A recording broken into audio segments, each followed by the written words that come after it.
For millions of viewers, Melissa Sue Anderson will always be Mary Ingalls, the gentle, steady older sister whose quiet strength anchored one of television's most cherished family dramas. Yet her decision to walk away from the role wasn't about scandal or backstage drama.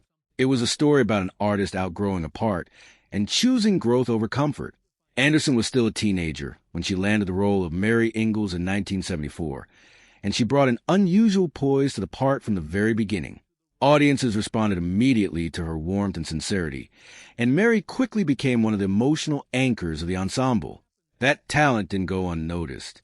In 1978, Anderson received an Emmy nomination for her work, the only performer from the entire series ever to be recognized that way. It was a remarkable achievement for someone so young, and it signaled that she had genuine range as an actress, not just charm. Playing Mary meant tackling material that went well beyond typical teen roles on television at the time. Anderson had to convey heavy, complicated emotions with subtlety, all while navigating her own adolescence in the public eye.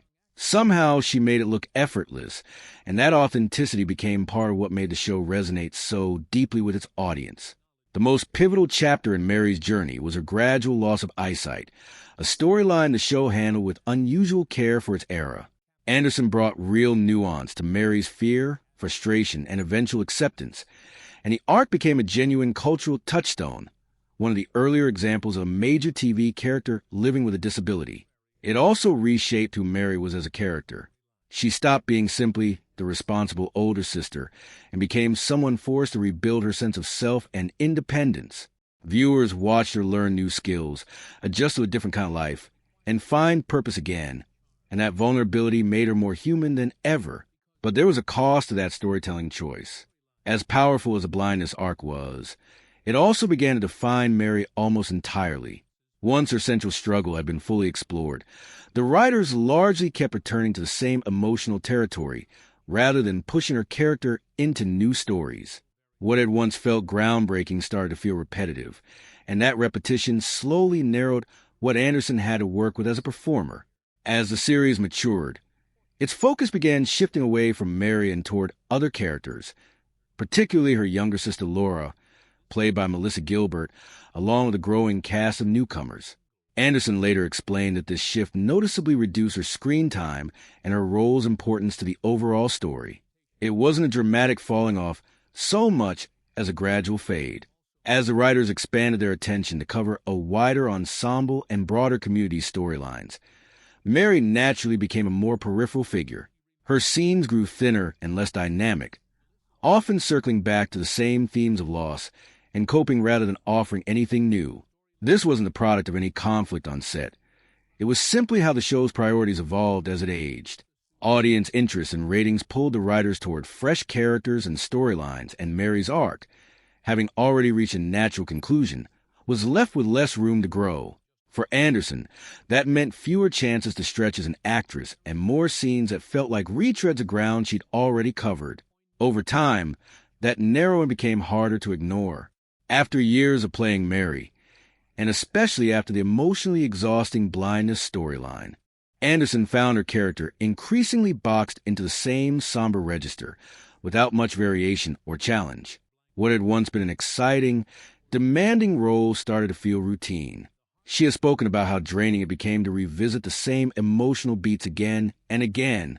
The earlier seasons had given Mary a fuller life, ambition, family conflict, the ordinary chaos of growing up, while the later years leaned almost entirely on hardship. That contrast made the shrinking scope of her storylines even more apparent, and it wasn't a reflection of her ability as an actress. It was simply where the writing had settled. Despite her growing dissatisfaction, Anderson kept showing up with professionalism, giving her full effort to whatever material she was given. But privately, she recognized that continuing down the same path risked creative stagnation.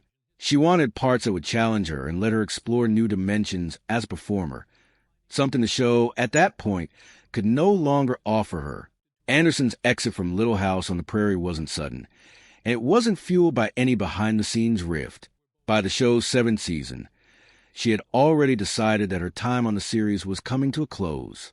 Rather than leaving abruptly, she eased out gracefully, making a handful of guest appearances in the 8th season, so the character's story could wind down naturally.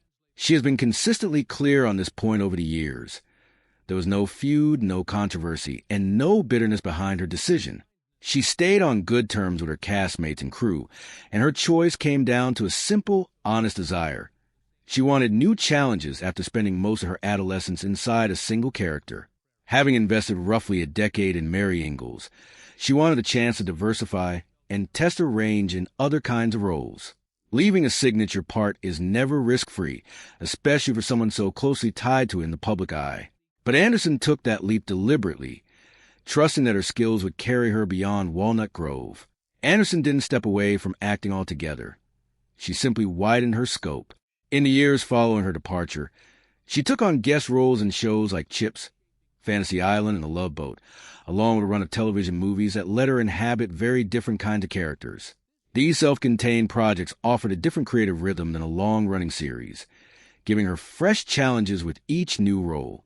That stretch of work helped establish her as more than the girl from the Prairie. She proved she could hold her own across genres and formats, gradually shedding the typecasting that often traps performers who spend their formative years on a single iconic show. It wasn't a flashy reinvention, more a steady, deliberate broadening of what she was capable of. As her career continued, Anderson made a conscious choice to shift more of her energy toward her personal life. After years of near-constant public visibility, she chose to slow down and prioritize stability and relationships over the demands of a non-stop schedule, a decision many performers eventually reach after long stretches in the spotlight. That didn't mean giving up acting entirely. Instead, she became more selective, choosing projects that fit her life rather than chasing every opportunity that came her way. It was less a retreat than a recalibration, a way to keep her creative spark alive without letting the industry's relentless pace take over. Her path illustrates something many people outside show business can relate to. Sometimes stepping back isn't a loss of ambition, but a form of self-preservation.